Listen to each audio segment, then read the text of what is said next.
ፈንቅል ኤሪ ሚዲያ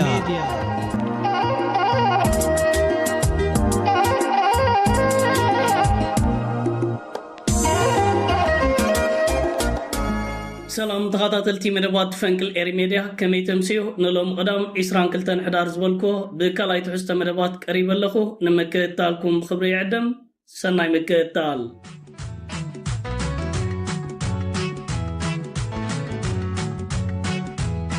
تخاطلتي بتي قدام إمرأة قداس زعبا مسئن فيلم نيسر جينا إيرتران منغستي إيرتران لومي نابسرعات بلتقنان نابي تيبيان حتى تجرقحهم يركب اللو إذا عتتا أقداس ملغتات زلو قينو نفس وكف إيرتراوي كفولتون سمعون سلزقبا إتحتتا كم زلو بغتتا نباقم كبلو دقيمة سناي مكتال كابوي مع الكساد محاز بوليتيكاين واتحادراين سبسلطان سلف بلتقنان ناي منافح أوتارومن أبز أوانزي بسنك بعلم زفتروا نسلماوي حونتاوي مكبارن شركنتاوي متحقازن زرق ناقراو حقن سرعاتن زقهز قوقوي ترغا زحزوان جبطوان طفيوم أبهال وساعتهم كم زلو زري حيالهم لكتات نعزب لنا أبدت فترة أقات أميتات كونه بعلوم أقات أميتات مفتار بزعبها قرنت إيرترا قالسهز بإيرترا نناتنت قوبتا إيتيبيا أبلع لإيرترا واننت كيح بحرن ودب عسبن رفرندم إيرترا أواش سممع سلامن محزنتن إيرتران إيتيبيان كلتشحن عصر شمونتن انكالن كابت انتواي زي حلف نحاد حدوز واقع ببعض فقرات زي تسني متالل زرباتات كسمعو كني مالو اتسرعات ابز حلف سالستي ناب كلن امباستاتون قنصلاتون زلاخو بجمله ام محبراوي مراقبيتات زوغاو حو عمام ملختي نايزا ابنتاتيو اتملختي اتزحزن زمدنا ايرتران ايتيوبيان بغچت زتعبلل كويني تنحو اب كلتشن 18 ايتيوبيا نتز تنح جالانت مس ايرترا مسبار ناب زبا وحدت ملسن اب عليا زتبين اجراتات كل علدفيا اتناي مقرب وان حاجر كنت نبره ኢትዮጵያንን ኤርትራውያንን በሰላምን በሐባር ክነብሩ ንዘለዎም ሓያል ድሌታት ግን ብንጹር አርየ ይበል እዚ ብኸንዶ ነቲ ዲፕሎማሲያዊ ዓለም ንምድንጋር ተባሂሉ ዝተኣልመ ምዃኑ አንጻር ትንውሽጦም ዝቐንዐ ንኩናት ዝጉስጉስ ዘመተታት በልዝብ ዝበለ ቋንቋ ዝተነጥቀዩ ናብ ህዝቢ ኢትዮጵያ ዝቐንዐ ናስታት 2 ዓመታት ብዘይ ምቁራት ብጻዕቅን ክመሓላለፍ ፀንሐ መልእኽቲ ግን ኢትዮጵያ ባህሪ ሳእነትሉ ኩሉ ቅቡል ስለ ዘይኮነ ኩሉ ዓቕምታትና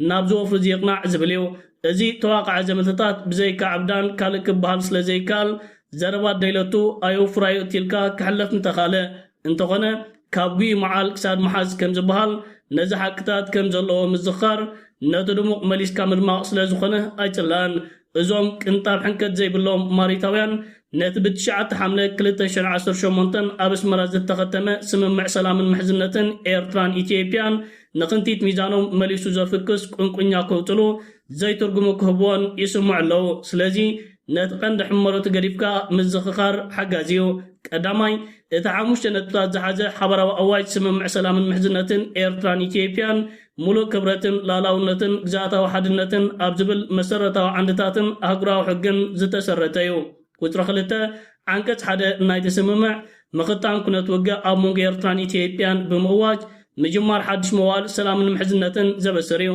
عنكت 4 دما ملء تكبار نايتي بعشر سلسة ميازيا كلتش حن كلتن زتوهاب نايمو داتان كيادن بيم كومشندب كومون حبراو تعري كلتين هجرات نمرققات زباو سلام المعتن متحقازن اواج وزر سلسة سممع سلام المحزنتن ايرتران ايتيوبيان 16 عمد دهرتي نايمو داتا كيادن بيم كومشندب زمتايو أمونغو كلتين هجرات جنح كنتات تجاوتا دما كاند تنكو سلطان زحازو سرعتات إثيوبيا بزغتهم لو أهجراو سماعات نخي جزوم حنقادهم كمون أو حاسس طوال حيلتات وجنات قبل علت زحنقد أكل كتاع سقمتي زي مسادوميو كتربعته ولا قاد حرمينا بعت تخنا حدش من إثيوبيا أكل تشن 10 شمونتن وصلوا وانتاون كون عن مرقتي أبت حساس كل تشن 23 كابت قدميز نبرو مسفحفات سرعتات زباسة سرام أجندا كختل مجمرة اتتصفى حدش معراب نزل اقي سلام رقاتن متحقازن اقل كليز نبره سممع سلام اب منغو كلتين هجرات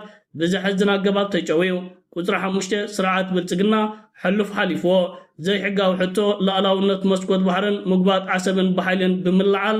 نت بكبر واقاز الترقاقة ناتنت ايرترا حقاونتو نمقلباس ابشحن شعات 291 زتق هذا تاريخاو في التامي مقرام زبل ተልኾን ኪሎ ንናጽነት ኤርትራን ምሕካኽ ኤርትራዊ ሃገራዊ መንነትን ዕላማ ዝገበረ ጽዑቕ ተቕታኹ ዘመተታት ተጸሚድ ይርከብ። 6 ከምቲ ብቐጻሊ ክግለጽ ዝጸንሐ ጠንቂ ምንጭን ናይቲ ዘይተደልየ ክውገድ ዝነበሮ ምትፍናን እቲ ንሓድሽ ግጭት ዝተኻትኽ ዘሎ ሰልፊ ብልጽግና እዩ። መቑረር ሕንዚ ናይ ዘንጽላሉ ዘሎ ቅልውላው ድማ ንጹር እዩ። ንሱ ከዓ ኣብ መሰረታዊ መትከላት ኣህጉራዊ ሕጊ ጸኒዕካ ላላውነታውን ግዛኣታውን ሓድነት ጎረቤትካ ምኽባር ጥራይ እዩ። ሚኒስተር ዜና ኣስመራ 22 ሕዳር 2025 ክቡራት ተኸታተልቲ ፈንቅል ኤሪሜድያ እዚ ኣገዳሲ ሓተታ ሎሚ ሚኒስተር ዜና ኣቶ የማነ ገብረ መስቀል ኣብ ዝተፈላለዩ ማሕበራዊ መራኸቢታት የሕሊፍዎ ዝርከብ ዘሎ መልእኽታት እዩ። ከምዚ ንከታተሎን ንዕዘቦን ዘለና ሰበስልጣን ስርዓት ብልጽግናን ወተሃደራውያን ኣዘዝቶምን ብተደጋጋሚ እዋን ኣብ ልዕሊ ህዝብን መንግስትን ኤርትራ ኩናትን ወራራትን ክንከፍት ኢና እናበሉ ኣብ ዕብዳን ተሸሚሞም እዮም ዝርከብ ዘለው። ነዚ ዝግበር ዘሎ ዕቡድ ዘመተታት መንግስቲ ኤርትራ ብኸምዚ ዓይነት መንገዲ ንጹር ግብረ መልሲ ሂቦ ይርከብ ኣሎ።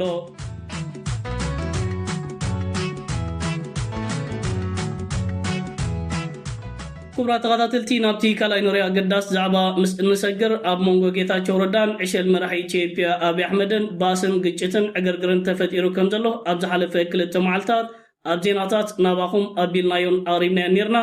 ውድብ ስምረት ናይ ጌታቸው ረዳ ሎሚ ንዕሸል መራሒ ኢትዮጵያ ኣብይ ኣሕመድን ስርዓት ብልጽግናን ዝምልከት ሓደ መግለጺ ውፅኡ ይርከብ ኣሎ። እዚ መግለጺ ጌታቸው ረዳን ስርዓት ብልጽግናን ከም ዝተፋትሑ ዘርእን ዘመልክትን እዩ። ጌታቸው ረዳ ምስ ፌደራል መንግስቲ ኢትዮጵያ ክነሶ ኣብዚ ቀሪቡ ዝርከብ ዘሎ ክስታት ተገምቲሉ ንስርዓት ብልጽግናን ፌደራል መንግስቲ ኢትዮጵያን ክኸስስ እዩ ስማዕ ዘሎ። ብዙሓት ተጋሩኻ ጌታቸው ረዳ ንነብሱ ባዕሉ ዝኸሳ ዘሎ ዝብል ዝተፈላለየ ምላሽን ግብረ መልስን እናሃቡ ይርከብለው። ውድብ ስምረት ናይ ጌታቸው ረዳ ኣውፂዎ ዝርከብ ዘሎ መግለጺ ብቐጥታ እናባኹም ከብሎ ካብ ውድብ ዴሞክራሲያዊ ስምረት ትግራይ ዝተዋሃበ መግለጺ ውድብ ዴሞክራሲያዊ ስምረት ትግራይ ስምምዕነት ፕሪቶርያ ብዘይ ምሽራፍ ንኽፍጸም በብእዋኑ ዝረኸብናዮ ኣጋጣሚታት ኩሉ ጽኑዕ መርገጺታትና እናገለጽና መጺና ኢና። ስምምዕ ፕሪቶርያ ተፈጢሮም ዝነበሩ ኩሉ ዓይነት ተጻቦታት ብመሰረት ሕገ መንግስቲ ክፍትሑ ዕድል ዝሃበ ታሪኻዊ ስምምዕነት እዩ። ይኹን እምበር በዚ ዘይተሓገዙ ናይ ውሽጥን ናይ ደገን ኣካላት እናገበርዎ ብዝመፁ ይገብርዎ ብዘለዉ ጻዕሪ እዚ ስምምዕነት ድምፂ ቲት ከይስማዕ ዓበይቲ ናይ ፌደራል ምትእስሳራትን ካብ ምግባር ብዝዘለለ ትፅቢት ዝተገብረሎም ውፅኢታት ብእዋኑ ክምዝገባ ኣይከኣለን። ነዚ ስምምዕ መሰረት ገይሩ ኣብ ሕገ መንግስቲ ዝተቐመጠ ተመዛበልቲ ምዕራብ ትግራይ ውሕስ ብዝኾነ መንገዲ ናብ መረቦቶም ክምለሱ ብላዕለዎት ኣካላት ፌደራል እናተመርሑ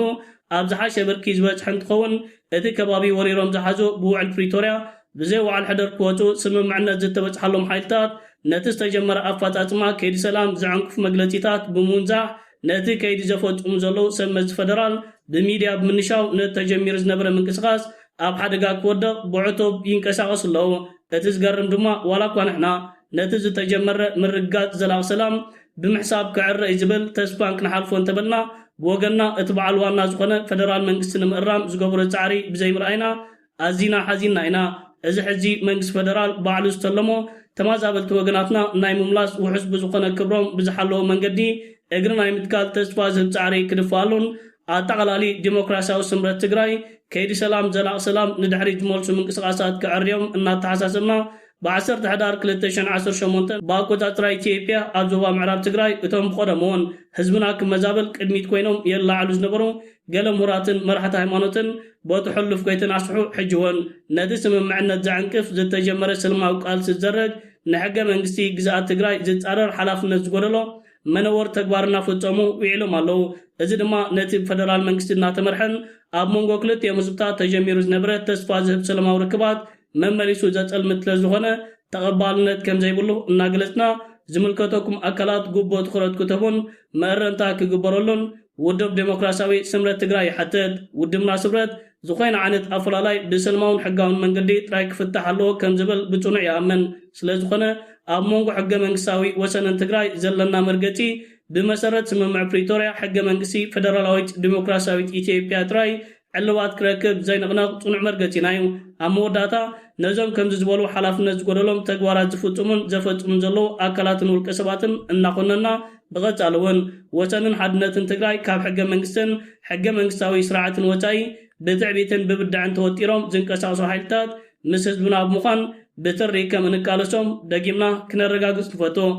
كبرات تغاداتلتي ازي نايجيتاچو ردا ودب سمرت لومي اوچو زركب زلو مغلطيتاتيو سرعات بلصقنان عشل مرحي ኢትዮጵያ አብይ አህመድ ንጌታቸው ረዳ ከንቱስ ደሌጌሮ ምስተዳቅመሉ ሕጅነሆ አጎልጎል ደርቢዎ ይርከባሎ ጌታቸው ረዳ ነትንሱ ዘለዎ ፌደራል መንግስቲ ኢትዮጵያን ስርዓት ብልጽግናኒው ተገንቲሉ ክስታት ከቀርብ ንዕዘቦ ዘለና ከምዛ ኣብ ዝቅንያት ኣብ ምዕራብ ትግራይ ንከታተሎ ዘለና ዓበይቲ ማዕባለታት ዝተማዛበሉ ተጋሩ ናብ ምዕራብ ትግራይ ከይምለሱ ምዕራብ ትግራይ ናይ አምሓራይ ዝብል ዝተፍላለየ ጎስጓሳትን ንዑ ዝደርዕ ዝተፍላለየ ምንቅስቃሳትን እናተካየደ ዝርከብ ዘሎ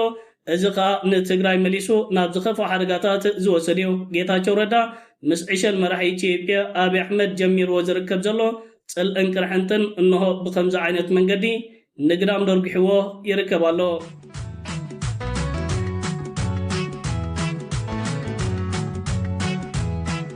كبرات تغاداتلتي نابتال ساينايمو داتا نوري زعبا مسنسجر سرعات بلتقنا بحبرات إمارات عرب الناترقفة نزوبا قرن أفريكان مايات كي بحرن نمهواق من قسقاسات يكايد كمزلو كاب عين مانم زتخولي كونن حبرات إمارات عرب توان تحايلتات أريسيف أبلعلو سودانن ألفيشر زتبالت كتما دحرزة كايدو مدكعتاتن زمزقوبو عوتاتن نسرعات بلتقنا أبلعلي إرتران كل التقراين بغطتا كينات كأويج تأزازات كنزهبو سرعات بلصقنا نحبرات إمارات عرب زلو عقمتات نقينات كخون كم زيكل ملسي كم ذهبة إيتيو فورم زتبهالة مربب حبريتا نا إثيوبيا سفيح تبتابات حجواتيو يركبالو سرعات بلصقنا نايميت حسرة عامسب ويكا وتهدر عامتاتن لعلي 4 مليون حسرة تتكوستي كم زلو نحبرات إمارات عرب كم زحبرن اتو كينات كا كم تزحسبون زتلمون أبايتا كجمرن كالكايدن كم زيكاليو أبزي مستيراو حبريتا تقاليعو زركب زلو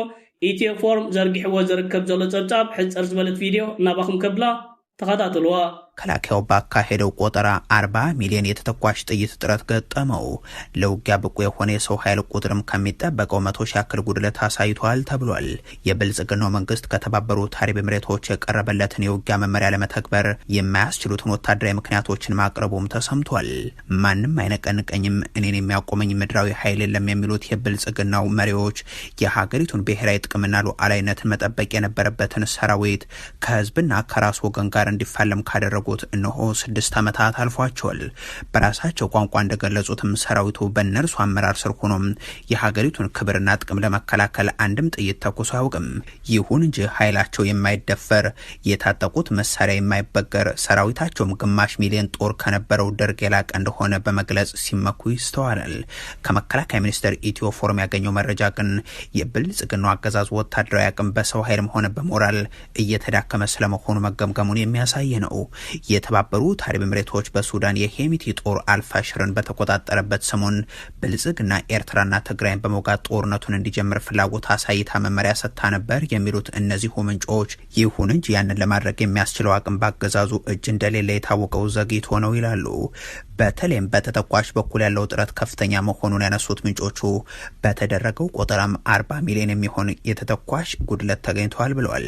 ጉድለትና ጥረቱ በተዋጊ ሰው ኃይል በኩልም ነው የሚሉትና ይህንን በምስሉ ላይ የሚታየውን መረጃ ያጋሩ የመከላከያ ምንጮች እንደሚሉት ሰራዊቱ ወደ ኤርትራም ሆነ ወደ ትግራይ ልዝመት ቢል ከሚያስፈልገው የሰው ኃይል መጠን ውስጥ ከ100 ሺህ በላይ ጉድለት አለበት። ከጀነራል ሀጫሉ ሸለመ ቢሮ የተገኘው ይኸው መረጃ ሰንጠረዥ ላይ እንደሰፈረው ማዕከላዊ እዝ ከ23 ሺህ በላይ፣ ደቡብ እዝ ከ20 ሺህ፣ ምስራቅ እዝ 22 ሺህ፣ ምዕራብ እዝ 23 ሺህ፣ ሰሜን ምዕራብ እዝ 24 ሺህ ናም እንደየቅደም ተከተላቸው ሌሎችም እዞች ሰራዊታቸውን ይለያል። እነዚህ አሃዞች ብልጽግና ኤርትራ ላይ ውጊያ ቢከፍት ከሚያስፈልገው ኃይል ቢያንስ በ100 ሺህ ያክል ያነሰ ኃይል ያላቸው መሆኑን የሚጠቁሙት እነዚሁ ምንጮች በአማራና ኦሮሚያ ክልሎች ያለው ውጊያ ሰራዊቱን በሞራልም ሆነ በቁጥር እንደጎዳው ይናገራሉ። የጠቅላይ ሚኒስትሩ ወታደራዊ አማካሪ የሆኑት ጀነራል አለምሸት ደግፌም መከላከያ የውጊያ ሞራሉ ሊሻሻል ይገባዋል በማለት ጦሩ የመዋጋት ስነልቦናው እንደተሸረሸረ አምነዋል የሚሉት ምንጮቹ ብልጽግና ሰሞኑን በተለያዩ ሹሞቹ አማካኝነት ኤርትራን አልወርም የሚል ፕሮፓጋንዳ የጀመረው የኬንያ ባለስልጣናትንም ሻዕቢያ እንዳይወጋኝ አድርጉልኝ የሚል ምልጃም የላከው ይህንን የተተኳሽና የሰው ኃይል ቆጠራ ሪፖርት ተጠናክሮ ከደረሰው በኋላ ነው ሲሉም አክሏል። كبرات تغاداتلتي إذا كنتات كمزي كنكتاتلون كنعزبون زتنحناي سرعات بلتقنا بحبرات إمارات عرب ناي بليونات دولارات جنزبتو هايبو كدامي بمغيار حبرات إمارات عرب اتهبو زي تفلالي مبرحيتات ኣብ ዞባ ቀርኒ ኣፍሪካን ማያት ቅዕ ባሕርን ንምትግባር ኣብ ዓበድ በድን ሸበድ በድን ተሸሚሚው ዝርከብ ዘሎ ነዚ ኣጋጢሞ ዝርከብ ዘሎ ሕፅረታት ንጎይቱ ሕቡራት ኢማራት ዓረብ ሓቢርዋስ ሕቡራት ኢማራት ዓረብ ነቲ ኣጋጢሞ ዝርከብ ዘሎ ሕፅረት ተተኮስትን ዓም ሰብን ንምምላእ ቃል ከም ዝኣተወትሉን ኣብ መወዳእታ ተገሊጹ ይርከባሎ ስርዓት ብልጽግና ዓቕምን ትብዓትን ብልሓትን ሃልይዎ ናብ ህዝብን መንግስትን ኤርትራ ወስ ከም ዘይብል በተረጋጋም እዋናት ሓቢርናን ተዛሪብናን ኢና እቲ ኣብ ክልላት ኣምሓራን ኦሮሞን ዝካየድ ዘሎ ኩናትን ንሰራዊት ፌደራል መንግስቲ ኢትዮጵያ ኣብ ምጉዳል ልዑል ግደን ተራኒዩ ዝፃወት ዘሎ ዕሸል መራሒ ኢትዮጵያ ኣብይ ኣሕመድ ንሱ ዘይኮነ ነቲ ሃገር ዘመሓድራ ዘሎ ሕቡራት ኢማራት ዓረብ ተመሓድራ ከም ዘላ ካብዚ ኩነታትን ኣጋጣሚታትን ክትፈልጥን ክትረዳእን ኣይትጽገመን ኢትዮጵያ በዚ ዕሸል እናተመርሐት ኣብ ታሪኻ ክትወጾ ናብ ዘይትኽእል ዝኸፋ ዓዘቕቲ ትሰጥማላ ክቡራት ተኸታተልቲ ፈንቅል ኤሪ ሜድያ ንሎም ኣዳልዩ ዝነበርኩ ካልኣይ ትሕዝቶ መደባት እዚ ክትከታተልዎ ፀናሕኩም እዩ ዝመስል ነይሩ ጽባሕ ብካልእ መደባት ክሳብ እንራኸብ ሰላም ወሰናይ ኣብ ዘለኹሞ ብሩኽ ቀዳሚ ሰንበት ብሩኽ ምሸት ደቅሬ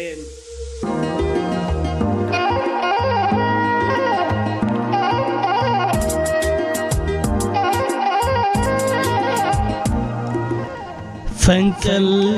ኤሪ ሜድያ